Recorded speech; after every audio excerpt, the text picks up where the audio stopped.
Welcome to this episode of the Legal Paige podcast. I am recording this in the middle of February 2022, and I thought it was time that I gave you all service-based business owners a COVID update.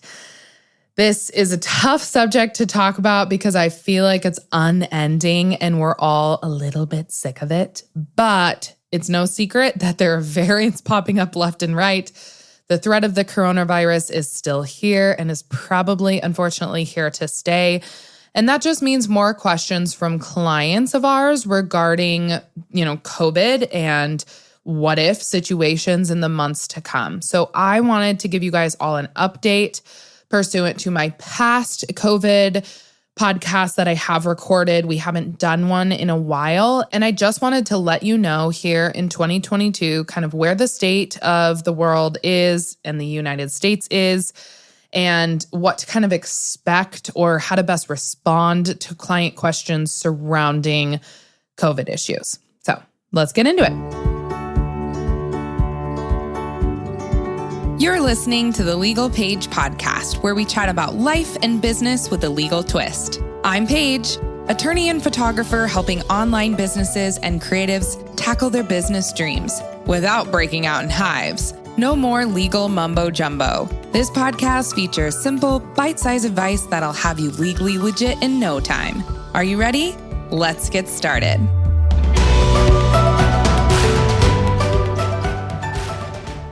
As a reminder, before we get into this episode, I am legally obligated to give my disclaimer. I am an attorney, but I am not your attorney. All legal information I talk about in this episode is intended for the masses and a large variety of different businesses. Please seek out another attorney in your city and home state if you need specific legal advice related to your unique business. Okay, let's get back to it. All right, let's just rip off the Band-Aid and get into our COVID update and common questions other business owners are getting from clients right now in 2022. First, obviously, things look different from state to state, if you haven't realized that already, and even country to country. For our Canadian listeners, for instance, if you're here tuning into the podcast, you know that large parts of Canada have either just come out of another lockdown or you're still locked down. You're seeing different colors, right? If you're in the orange or the red. We're also seeing less travel restrictions across the globe, which is great for destination vendors in the wedding and event industry. But some things never change, including that COVID regulations and recommendations by the CDC are always in flux. One of the biggest changes that we have seen from the CDC is reduced quarantine times for most individuals. So instead of that 10-day quarantine time that was originally recommended back in 2020 and kind of the beginning of 2021, the CDC is now only recommending a 5-day quarantine time. So as business owners, this is honestly a huge game changer for us, especially in the United States, because it helps with rescheduling issues. I am not a health expert here at TLP, and nobody is here at TLP. So I just wanted to give a little disclaimer that if you have any questions about this new quarantine recommendation, please refer to the CDC's website. Talk to your local county if they have, specific recommendations as well regarding quarantine times. But this 5-day turnaround time for if you are a close contact or if you have tested positive and things along those lines, that's going to be, I think, a little bit more beneficial as we head into the wedding season in 2022, which is supposed to be the biggest wedding season since the 1980s, I believe. Now you also have the opportunity to get a free COVID rapid test sent to your door. And this is amazing. I was just talking to my spouse about this the other day, and I said, man, this would have been really nice to have in 2020 and at the beginning of 2021, because, 2021 vaccines were just starting to come out. People were starting to get, well, not everybody, right? Everyone has their own beliefs about vaccines, but the people who wanted to get vaccinated, it was really hard to get rapid tests. And it was really hard to get legitimate rapid, and there just wasn't a lot out there. And I think it created a delay and backlog for actual PCR tests, and people were running around with COVID that didn't know they had it. So these rapid tests are a game changer. I think they're going to be really, really important. Obviously, the Biden administration has put out a government website that allows you to get 4 tests sent to your home address. It's only per residence, so you and your spouse can't both get 4 tests, but you can get 4 tests together. I am all about convenience here at TLP, and I'm sure you guys are too. It's way easier if you're, a solopreneur working at home to just take a rapid test that was already sent to your door versus trying to go get PCR tests. Obviously, I did want to state here, legally speaking, sometimes, and medically speaking as well, rapid tests aren't as accurate as PCR tests. And I think we all probably know that, right? After the past couple of years that we've all had, and we've learned a lot about testing for COVID. But if you don't, then if you do have, positive or indeterminate free rapid test that was sent to your house, also go get a PCR test too, please, to ensure that it is indeed accurate, because sometimes it can have a false positive. I think a little bit more. There's a higher percentage of false positives with rapid tests versus PCR tests. So I think that's going to be a game changer as well. It's going to be easier for us to get tested, to, have all of the answers at our fingertips before wedding season 2022. Lots of people are vaccinated out there, so that's all good news as well. The percentage has just continually increased every single, month, day. And yeah, so we're working with a 5-day quarantine time, which is pretty good. We've got some rapid tests being sent to our front doors, and we're just seeing lessened restrictions all around in the United States. Now, since our last COVID update here on the podcast, obviously we've seen more vaccination mandate cases being filed and argued in state and federal courts, including one that went all the way to the Supreme Court of the United States. And that's what I wanted to talk about here on the Legal Paige podcast and what it means for your business. So we will talk about that specific case here in a minute, but if you want a refresher on whether you have to disclose your vaccination status with a venue or a client that has asked you, please listen to my last COVID update on August 17th, 2021, which is episode 99 regarding this. I'm not going to dig into that here. I just want everyone to be as prepared as possible if that scenario comes up. And we did heavily discuss that in our last COVID update. But let's get into the Supreme Court case here. That's really the game changer at the beginning of 2020. So the case is called the National Federation of Independent Business versus the Department of Labor, OSHA. And we're a legal podcast. Because of that, I got to talk about this Supreme Court decision regarding the vaccine mandate for businesses. If you watch the news anymore, I think we all watch the news like crazy and like hawks in 2020, and that's dwindled, and we don't do it as much anymore because the media is the media, and the news is tough to watch. But if you are a news goer and you like to keep on taps with what's happening in the news, I always have and always will. It is just something I like to do. I obviously heard a lot about this Supreme Court case coming down, and I was following it, obviously, as a lawyer as well. So if you watch the news, you've heard a lot about it. But I wanted to give you a little, brief synopsis of what this court decision actually said and what it means for us moving forward, and kind of the trickle-down approach. Because if you don't understand precedent in case law and in the legal world, I'm going to tell you why this is important for us. In our last COVID update on the podcast, we talked about how the Supreme Court declined to hear a case regarding a vaccine mandate that a university put out. Well, this last month, in January 2022, the Supreme Court not only heard a case regarding the new vaccine mandate for businesses, but they overturned the policy.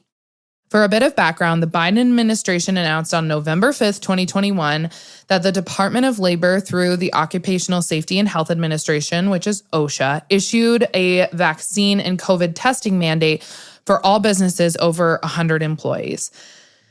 To put this into constitutional terms, the mandate itself, the reason that, they really specified businesses over 100 employees is usually to put out laws or regulations like this that impact tons of people and really impact people's, social and political beliefs, religious beliefs. The laws need to be narrowly tailored to a government interest. And so the narrowly tailored part is why they chose businesses with 100 plus employees.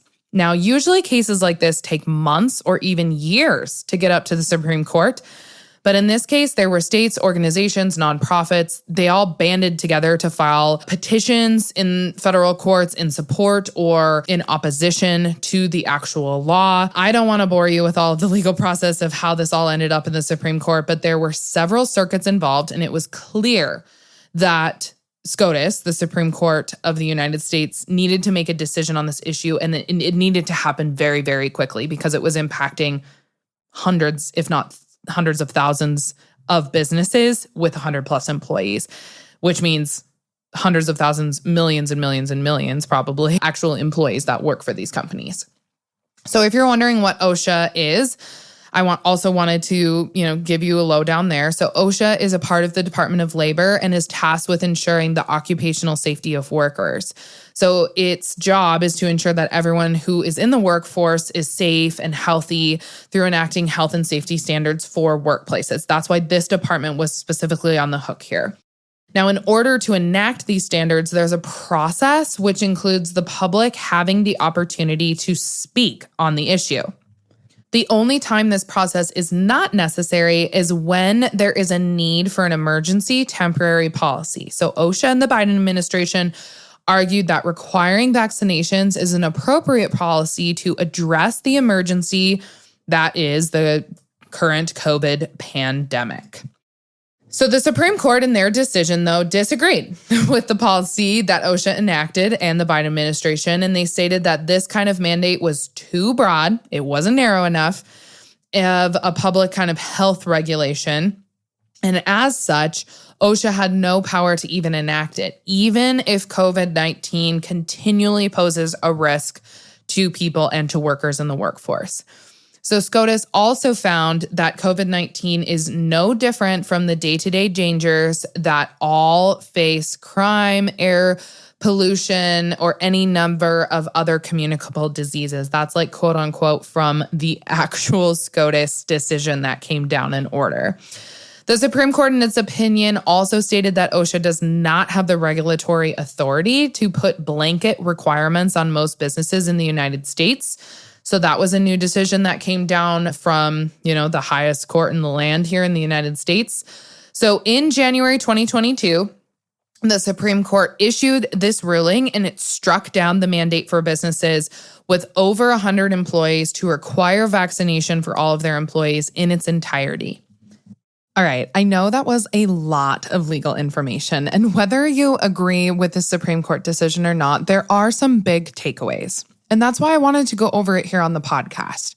First, smaller private businesses with fewer than 100 people were never included in the mandate to begin with. So you were never going to be mandated to implement vaccines for your employees as a small business owner.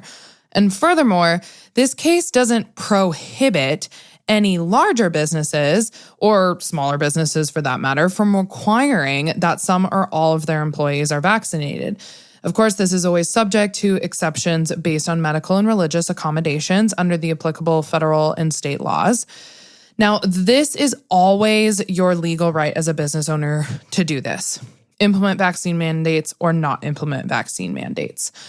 But what this Supreme Court case actually does do is it allows businesses, particularly big businesses with over 100 employees, to rescind their vaccine mandates if they choose to do so in light of this SCOTUS opinion.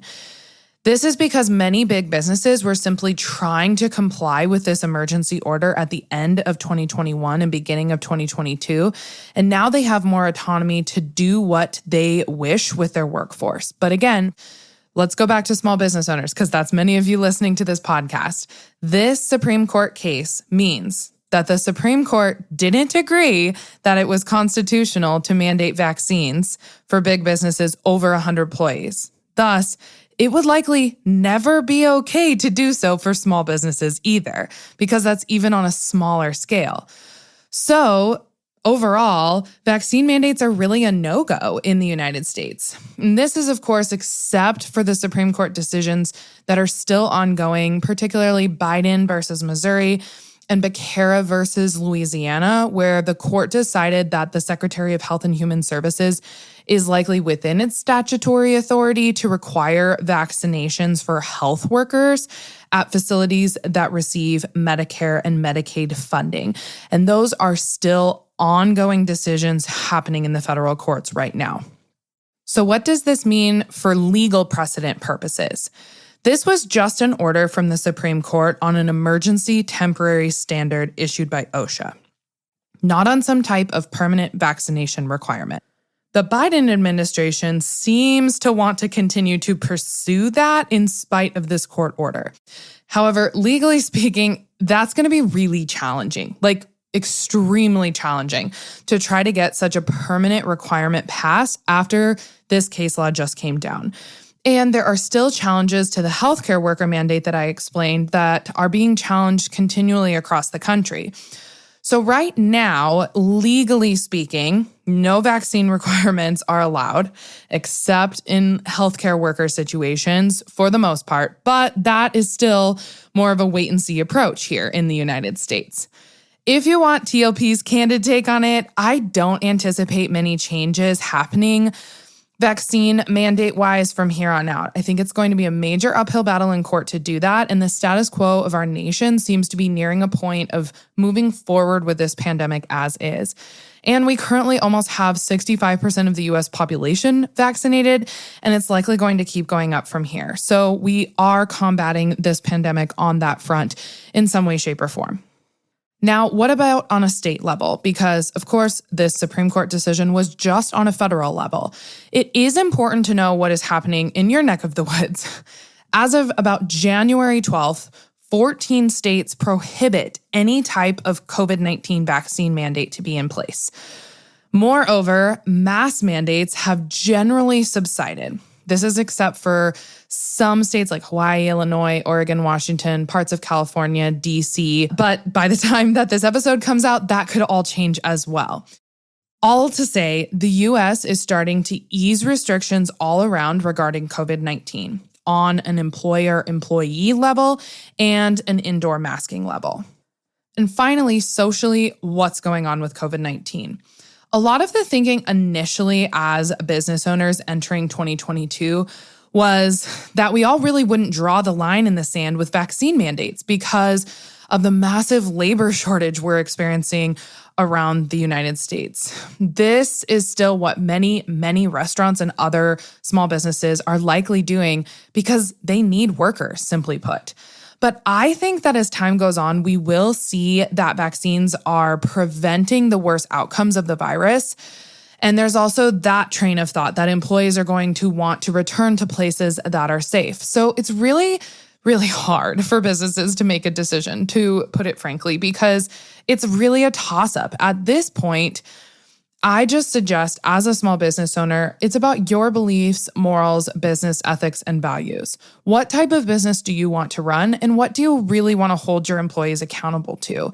Then make that decision and move forward the best you can. Stop second-guessing yourself, make a decision, and move on. All this to say, we are moving forward in 2022. Yes? Are you with me? There is less worry about COVID-19 compared to 2020 and 2021. There's less mask mandates to deal with. There's no vaccine mandates to deal with, according to SCOTUS, and hopefully less pushback and worry from clients in the service industry. So now that you have the basics on what is happening around the states and federally speaking in the US, regarding COVID, I want to address some specific concerns that I have seen or that our listeners have asked of us here at TLP.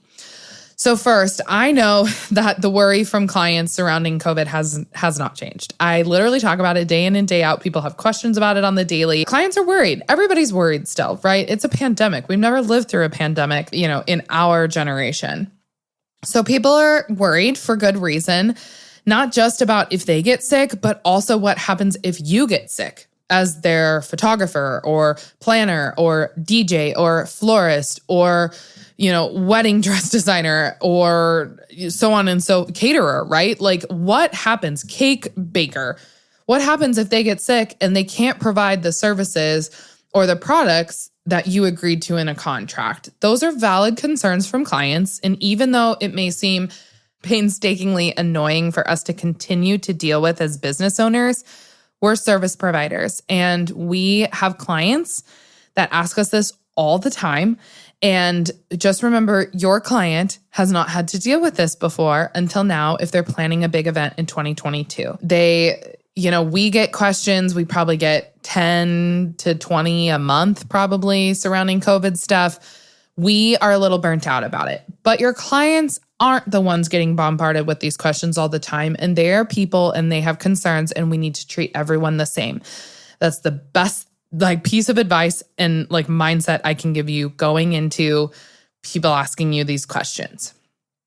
We know that this is an issue.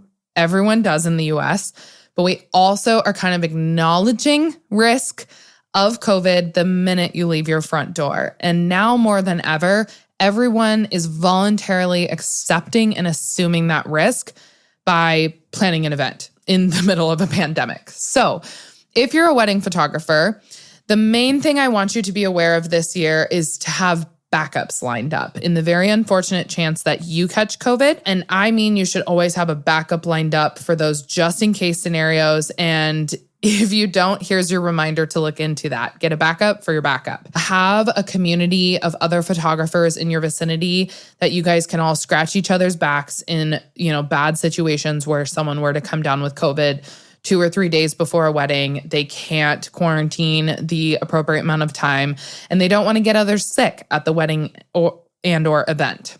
Now, one thing we're also seeing is clients ask when it comes to rescheduling, what options do they have if someone were to get sick, like them or their immediate family or, so on and so forth, you to get sick, that's also a situation. People are like, okay, if you get sick, I get a refund, right?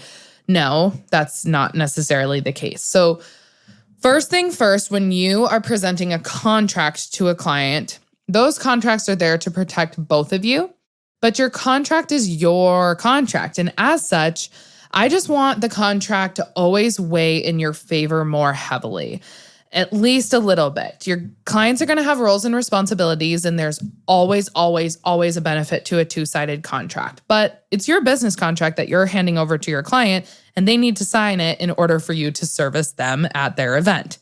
So with that being said, you can have a clause that solely explains all things refunds or partial refunds to the client. And you can explain in your contract all things regarding replacement photographers. If you go back to your existing contracts and you don't have these things lined out, or it's a little bit ominous and confusing and it's not super clear what were to happen if COVID presented an issue where you were not able to be in attendance, then you should definitely have all of your existing contracts that have been signed. Those clients that are existing need to probably sign an addendum so that it's really clear moving into the wedding season in 2022 what they should expect from you. And it doesn't just pop up 5 days before a wedding where they're already stressed out about all of their to-dos and everything that's going to be happening that weekend. You don't want to bombard them with this issue then. You want to be professional. You want to show that you have a plan in place and you are there and you're going to serve them to the best of your ability. Even if you physically can't be present, the whole of your business is going to be there to serve them. Thus, if a client is asking for some alternative, if you do end up contracting COVID, or if there are some other unforeseen circumstance why you can't be there, you got to lay out the terms for them. You want to have a clause that states that the client can choose to move forward with the event with a backup vendor provided by you. So I always say that there has to be some type of mutual consent here. They either need to consent to you unilaterally finding the other photographer to take your place or the other planner to take your place. If they're okay with that unilateral decision and sole discretion on your part, cool, write that into your contract. You're probably going to get a little pushback though. And they're going to be like, wait, I hired you. I want you. And if you're not there, that's not fair. You're going to get some clients that give you that type of pushback. If they do, then those clients are probably going to be very difficult to work with. So red flags all around. But if you want to continue working with them, I would definitely ensure that you have some type of policy in place surrounding All of the services that have already been performed cannot be refunded as part of your retainer and or deposit, whatever you call it. But those clients, if they're already saying like, no, we are not going to allow a backup. Like, that's not fair to us. Like, it's not our fault you got COVID. And you're like, okay, friend, I'm trying my hardest here to like make this work for you. I'm trying my best to be a solo business owner, prepared for any what if situation. I'm going to try my darndest to not get COVID this year, but I'm going to be at large events all summer. And there are just some risks I need to be prepared for. And your clients should understand that. And if you just come back to your clients with the utmost customer service and you explain to them why this policy is there and all of the precautions you're taking, and, even if you're vaccinated, throw that in there if you're willing to tell your clients, like, you've done everything possible to keep the risk at bay to the biggest extent possible, that you're trying not to get COVID, but you just can't help it. It's a virus. Your clients should be very, very understanding, and most of them should sign this type of policy in your contract. For the ones that don't, 1, red flag. 2, just figure out a way to massage that and work with the clients to the best of your ability. Maybe they'll agree to a photographer backup in advance. That's a great option for them. Maybe they just don't want the unknown happening like 3 to 5 days before their wedding. Totally understandable. Maybe tell them, like, I have a team of people that I've trained that I love. Here are their websites. Do you agree to like one of these 3 to 5 other photographers being your backup? And maybe you have the right to exclude one that you're just not gelling with their photography. I mean, there's so many ways that you can. I always tell people in a situation where your clients are trying to have a little bit more control, you got to give it to them. You got to give a little to get a little. And so if you really want them to sign this policy and you want to have all of your ducks in a row for these risks that are coming up with COVID and the potential that you could not, hopefully this won't occur, but there's a possibility you might not be able to be at their event. Them knowing that you have it all taken care of for them, and that they also had the control in advance to say yes or no, is beautiful. Like, there's so many creative ways that you can be a wedding vendor this year and give 150% to your clients, still give the best customer service, but still have the what if situations prepared in advance for. Now, another option that you can give the client is they can choose to reschedule their event to ensure you're the one that is personally providing this service. So this is a great option if the service is just like a family photo shoot or a senior photo shoot or an engagement shoot or something along those lines. Weddings obviously can't be rescheduled for the most part. I would say no, unless it's like 6 months or 3 months in advance that they're deciding to reschedule the event. But, week of, 2 weeks before, very, very difficult to reschedule. So I don't suggest this approach anymore. In 2020 and 2021, and in my previous episodes that you listened to me talk about, issues dealing with COVID, I was like, yeah, I think you should offer a free reschedule. It's a great way to go about this unknown virus that's happening right now. We don't know how long it's going to be. People just need a pressure release valve pressed for them. And you can be the one to solve all their problems, which is a beautiful place. You're the good person. You're the good guy. But now I just don't suggest offering that type of rescheduling policy with weddings. If you still want to offer that with like regular sessions, then that's fine if you're a photographer. But with weddings, I suggest you add in a clause that's called an acknowledgement of COVID and no rescheduling clause. I think that's the big one that you need in your contract right now, that they're accepting and assuming the risks of COVID, that they are planning this big event in the middle of the pandemic.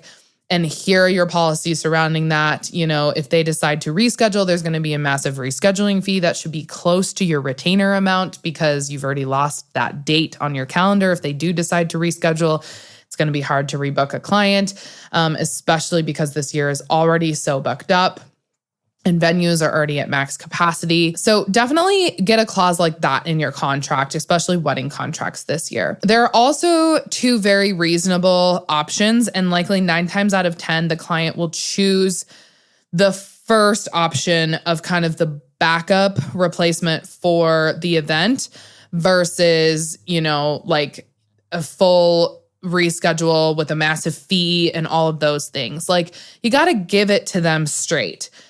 I want to have a backup photographer for my event because this event isn't going to change. I've planned this all out in advance with my photographer. I know what's going to happen if they were to get COVID in the unlikely event that they do, that this is what we've decided is the protocol there versus the, oh crap moments where you somehow were to contract COVID and it was 3 days before the wedding. They haven't even looked at your policies and your contract. Now they're freaked out and now they're like, I want a full refund or I got to reschedule, I want you to reschedule this and I'm going to find another photographer and all of those things. Like, I want to use all of my fees paid later on. You just want all of that super, super clear in your contract right now.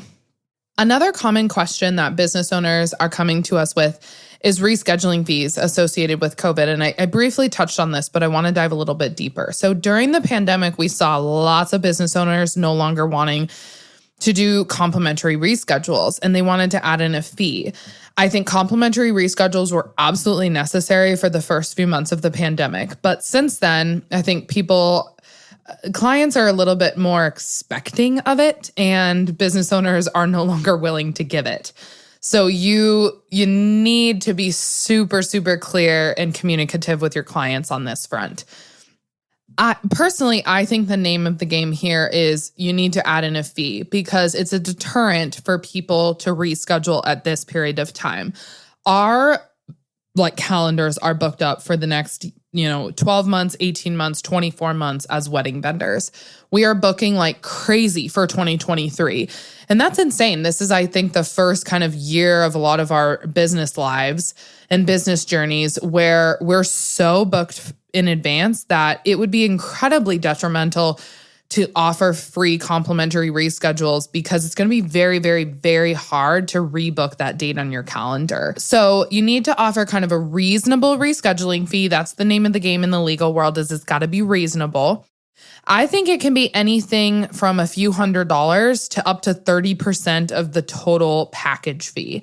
And here's how I look at this. You're giving them the benefit of rescheduling, and really anything under 30% is going to be reasonable in the eyes of a judge and hopefully a client as well.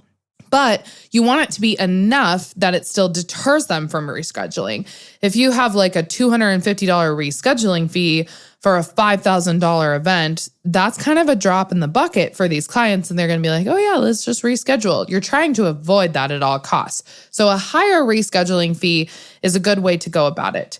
Where it may seem unreasonable in the eyes of a judge or even a client is if you kind of go over that 50% mark of, all of your entire package. So at this point, it might be better to not allow rescheduling. If you're like, you know what, if I want to reschedule, I'm going to need $1,500 to $2,000 to justify that reschedule. That's the point at which I would be like, maybe you just shouldn't allow reschedules and you need to completely void and cancel the contract, keep all fees paid as, collateral and liquidated damages. And then you ask the client to sign a new contract and pay a new retainer if they do decide to work with you. So it's not a reschedule, it's just another booking. And this is a completely fine way of doing it. And I highly suggest it if you're like all freaked out about reschedules. It's your company and your business. You get to make the rules. Now, if this is the case, please look at that COVID, acknowledgement of COVID and no rescheduling clause that we have in the shop at thelegalpage.com, because this clause can be added into your contracts, like your already existing contracts. And it explains that, clients acknowledge and understand that COVID-19 is impacting the world, but they still agree to host their wedding and event no matter what guidelines are put into place, no matter what happens with people contracting COVID-19, and that no complimentary rescheduling will occur. So that's an important clause to have. And I know I've talked about it a couple of times in this episode, but I just wanted to reiterate it because it is extremely important. Now, remember, this clause is specific to weddings and events.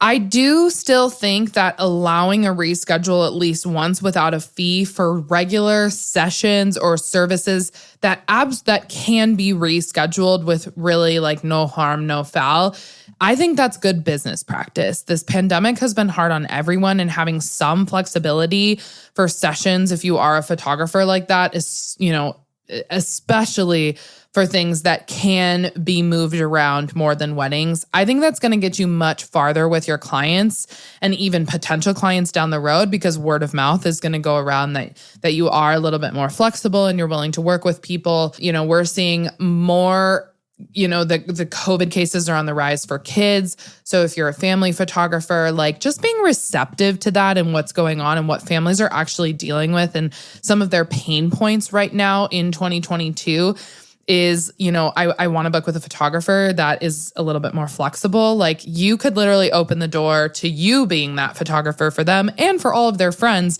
and they're all going to book with you. So just make sure you have a policy that allows like one complimentary reschedule for regular sessions, and then there's fees thereafter, or they're going to take advantage of you. It's also okay to say no. Like you are the master of your own business. You made it. You set the rules, you set the policies. If you don't want to do that and you want to do something similar for your regular sessions that you do for weddings, which is they acknowledge this is happening, and for instance, you don't have time in your calendar to reschedule a bunch of different sessions, like you're just so consistently booked, then you can absolutely have a policy that says, if you don't show up, you lose your retainer kind of thing. That's fine, but just be aware that, without a little bit of wiggle room, you may be looking, and if you haven't performed services at all, like if this is a session and you're a photographer, you're probably looking at some type of refund or transferability to reschedule within, maybe 12 months or something along those lines. Maybe the reschedule isn't going to happen next week, but it could happen later on in the year where you're less booked. Now, we've also had some business owners come to us with questions regarding pushback from clients and their quote unquote lawyers that they've talked to. Who knows if it's actually a lawyer when it comes to rescheduling fees. So let me tell you about this one situation that was brought to my attention. A service provider received an actual demand letter from an attorney of their client who had let the 12-month COVID postponement and reschedule offer lapse. So this particular photographer, I think in like 2020, had them sign a rescheduling addendum that the legal page put a template out. Lots of people have used this type of rescheduling addendum from us. And it said, okay, like no problem. We'll press pause on your event. We'll keep all fees paid that you have right now on credit. And those can just be transferred to a new event, but you need to book this new event with us within 12 months. And so this demand letter from an attorney, quote unquote, showed up because the client tried to use their funds and book almost 2 years later. But the photographer then said no, because the rescheduling addendum that you signed and agreed to said that you needed to reschedule within 12 months, and they were well beyond that time frame. And so this letter from the attorney claimed that the rescheduling addendum was an adhesion contract and usually voidable as being unconscionable. And then they furthermore explained in the contract in legal terms and trying to scare this photographer that where contracts are in abeyance to force majeure or acts of God, such as the COVID-19 pandemic, performance to parties of a contract are often excused. So they're just laying down a bunch of legal jargon to scare this photographer. And the letter also stated that the service provider was being repugnant, so on and so forth. So this is the scenario at hand. Now, I want to give you some suggestions on how to handle pushback like this. First of all, if you've used our COVID addendums where it specifically states a rescheduling deadline and then the client let that deadline lapse, you have no legal obligation to reschedule them or return their fees paid. Don't let these attorneys bully you. The addendum is, in our opinion, not an adhesion contract, that they agreed to it in order for you to be so kind to keep all things that they've paid and transfer that to a new date. You gave them plenty of time to decide on a new date. You gave them 12 months. It's absolutely enforceable in court. And if you brought this document that they signed and agreed to, and you explained further communication that you had with your clients, also if you got to make sure you're notifying your clients like, hey, I haven't heard from you. It's been 12 months or it's been 10 months since we signed the rescheduling addendum. Do you have a new event date planned? Like all of those are going to serve you really well in court if you were doing your due diligence and like updating them on what's happening. But if you just like let it lapse on your own too, and you were like, like I'm just going to let this go 12, 13, 14 months, and then they'll never get their money back. Like the facts are facts, and the judge is going to see right through that. So kind of figure out where you're at and if you did notify the client. This particular photographer, though, had email documentation, and the client had kind of just ghosted them. So they were like, hey, like we haven't heard from you. Do you have an event date planned? So on and so forth. And then the client just never got back to them. So it is completely in your right, if you're in this situation, to plant your feet in the mud and let their attorney try to convince you that a judge in small claims court is going to say this contract addendum is invalid, because 9 times out of 10, they're not going to say that. 9.9 times out of 10, they're going to be like, well, you signed this contract and you're the one that let it lapse. And this photographer contacted you a bunch of times. Like, what more do you want them to do? Now, of course, I'm not giving you legal advice here as I'm not your lawyer, but I just wanted to give you some like general suggestions and letting you know that, this absolutely is something you can do. You can enforce contracts that people signed, you guys. Whoa, like reality, spoiler alert here, you can enforce them. That's the whole reason you have contracts to begin with. So if you do have additional questions though, and you need, like very specific advice from a lawyer, I definitely suggest contacting one in your area that is well-versed in contract law and can kind of tell you like what's happening in your state surrounding reschedulings and if there's any like case law precedent that they can look into. So if this option of like being someone who enforces their contract is not your style and you want to be a little bit more lenient with your clients, that's okay. There's options as well that you can give your client that will still protect you. So I would say, okay, I am happy to transfer those fees. This is the last time I'm going to be able to do that, but there is going to be a fee attached. So this is kind of a give and take like I've talked about throughout this episode. So the client's not going to be refunded any prior, deposits or retainers pursuant to the COVID rescheduling addendum, but they can use that money towards a session or something along those lines at an agreed upon time, as long as they pay a non-refundable rescheduling fee. And then they also decide the rescheduling date at the time of signing. That's really important too, that you're not just like letting this open-ended again. You're saying, okay, let's have a date here on the calendar. You're going to pay a small fee to transfer these funds over, but then I will serve you, as I said in the original rescheduling addendum. And then lastly, I will put in here the most generous option you can give them is I call this kind of the pushover approach, where you're not standing your ground, you're not saying no to clients, you're kind of letting them steamroll you. Obviously, I don't agree with this option if you can't tell, but I did just want to say like, it's okay if you get scared by a lawyer letter, if you're like, whatever, this isn't worth it. I don't want a bad review. I do just want to like serve this client and move on. You can reschedule for another date with no fee attached. You can still do that because that's what your clients want. But I always say like that's the last resort. Try to negotiate with them for like option 1 and option 2 that we just talked about, where you're either saying no completely or you're rescheduling with a fee attached. And then try to massage some type of mutual agreement. And if you can't get there, then you might want to go towards this generous option, or just honestly let them scare you into filing in state or in small claims court, because they're not going to file in small claims court. Like I can tell you that much. That's what most attorneys that I've talked to have said is business owners are coming to them and they have all these contracts and clients are like trying to push them and like into a corner essentially. If you don't do this, I'm going to take you to court. And they're so scared of the court situation. But to get to court, these people would have to pay a lot of fees. It'd be a lot of emotional turmoil. They're probably going to have a lawyer to represent them. And that's not worth it for like $1,000 or $1,500. So don't be scared by that. Like you can stand your ground. One thing to remember here is if you had your client sign a COVID addendum with a rescheduling deadline and they do not reschedule by that date, you really should not be returning any retainers, fees, or monies paid to them. Like, you did the right thing and protected yourself contractually. So you're absolutely entitled to keep that money. Like, you were allowing them to give that, pressure release button go in 2020 or the beginning of 2021 when they needed to reschedule.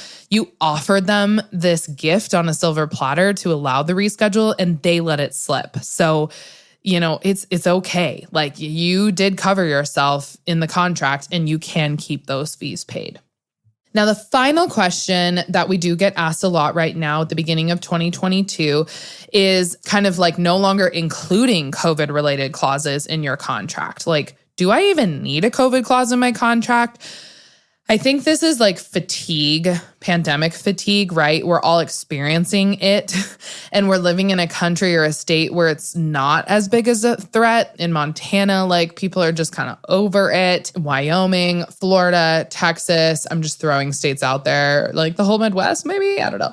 That's different than if you live in New York, California, Canada, Washington, Oregon, like states that still have pretty strict requirements, and it's still an ever-present issue. Obviously, you can still get fatigue if there's a lot of like political stuff happening in your state and there's still restrictions. But I think people are like, is this totally over? Do I not need to have a clause like this in my contract? So since our last COVID update on the podcast, we've been introduced with a couple new variants, the Delta one, Omicron variant, like we all know what I'm talking about here.